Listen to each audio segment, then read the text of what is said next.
I am a wetland consultant, trained forester and soil scientist and botanist. Doing this tour today because I have been the environmental reviewer for the Issaquah Highlands, which is where you are standing now, since 1992.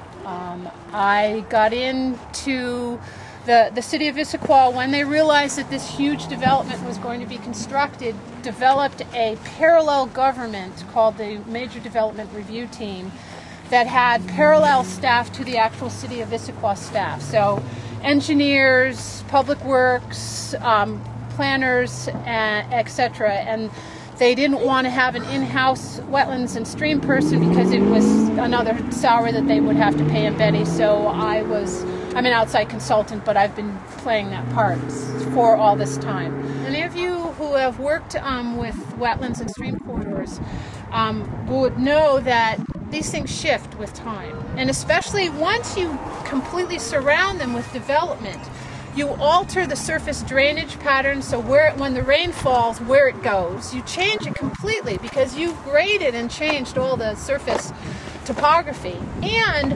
when you build these things, you compress the soil and you change the groundwater.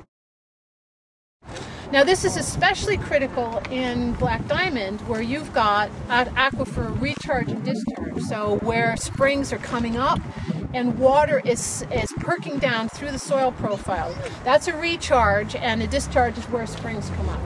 When you build these developments, you completely change those patterns. You have a lot of Category 2, which is very good quality forested wetland systems in the city of Black Diamond.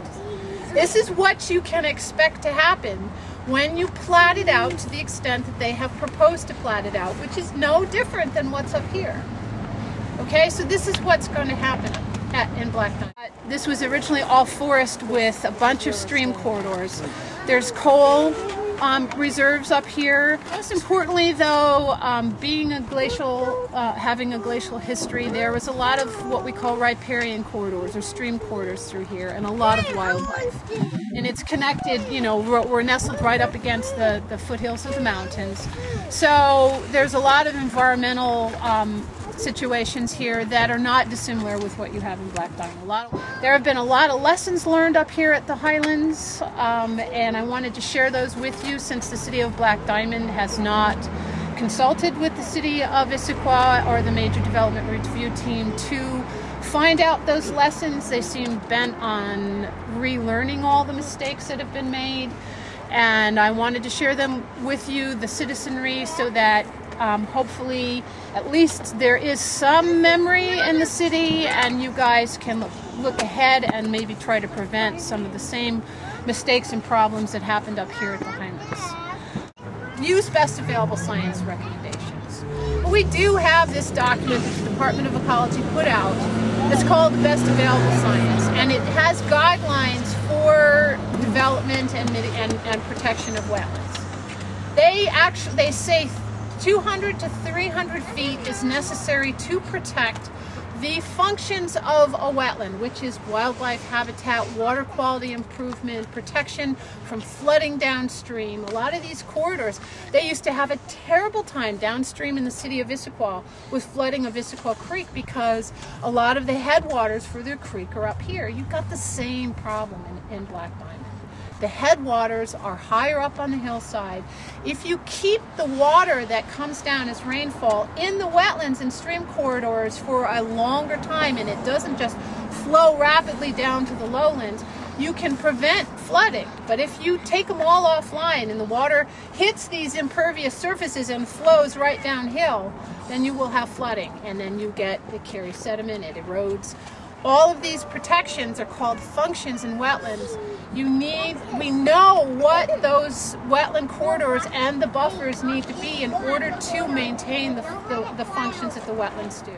A lot of the politicians have talked about wetlands being the kidneys of the earth, and in fact they are. They purify water that falls on land. They remove the impurities, and not just the sediments, but the heavy metals and all the toxicants. These are actually treatment areas.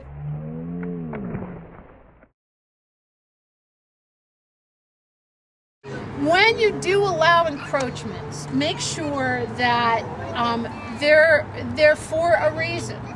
And getting more houses in is not a sufficient reason. Letting a developer tell you that, well, in order to make this economically viable, we have to have 30 units, when in fact 15 is really all that's viable if you maintain the integrity of these areas, then don't let them have 30. The buffer widths are for a reason. So in this case, they allowed these units here. They allowed maximum development units, reduced the buffer to half of what the requirement was, which was 50 feet, which is really, realistically, it should have been 200 feet. And then this was all cedars and Sitka spruces, and they all came down. Buffer averaging is something you folks might have heard of in the past. Buffer averaging is where you allow somebody to decrease the buffer width in one area, and then you require them to increase the buffer width in another area so that the final amount of buffer stays the same.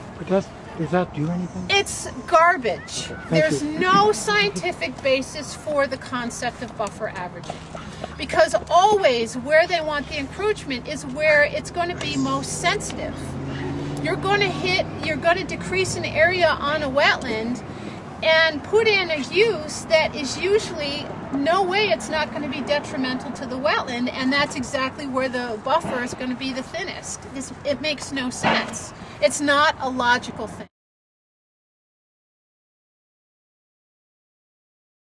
More lessons learned. Do not trust the developers will do what is right, and trust me, when the time comes, we will do this development according to code, because they will not. I absolutely guarantee, I have been through it here at the Highlands, I've been through East Village or Tallis, I've been through it with the city of Bellevue, the city of Duval, the city of Newcastle, the city of Salton, and the city of SeaTac, all of whom I do third-party review for. It will not happen. That is the reason you establish permit conditions and you set up critical areas regulations, is that they are given guidelines up front for what they can expect they will be allowed to do. As wetlands and stream corridors change, both as a natural thing that happens and as a result of development, that before each of these areas is constructed, another detailed wetland inventory has to be done. A critical area assessment has to be done. At least initially, we made them do a study to figure out where the water was coming from that fed this wetland, and they did, because the groundwater is what is feeding this wetland. That is, again, exactly what's happening with a lot of the wetlands you have in Black Diamond. They may not be directly connected by a stream corridor. They may be a groundwater fed system, and when you do this to it, that groundwater can disappear. Now, in other words, if you build roads and you compress the soil for those huge buildings and you stop all of the percolation that occurs from rainfall in the adjacent areas, you could completely cut off the groundwater. But these kinds of studies are the things that you need to have before you allow development. All right, so that was yet another thing that we learned. We forested. So initially, when they cleared the land around this wetland, leaving only the 50-foot buffer, there were trees everywhere. Now, in that fall, in the course of about 6 weeks, almost every single tree in this wetland, except for the few that are still left, came down.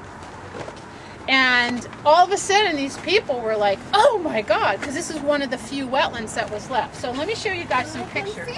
So you have, the city did get the developer who is Fort Blakely Tree Farms, which is a quadrant, also ownership of quadrant, to do is that they set aside some money to restore a lot of these corridors when that happened, because the public there was such an uproar from everybody, because this is the main access to this development, and they had to drive past it twice. That's another thing that you need to make sure is done, is up front they establish a fee for restoration of these corridors so that the money is there and you don't have to go after the fact. And this is solely personal, is that it's no different than any other investment, and you are not guaranteed a return on your investment. And for you to demand your local government to provide you that your investment is guaranteed is an unreasonable expectation.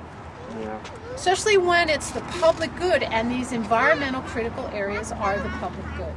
Presumably we've established our governments to protect our interests as a group.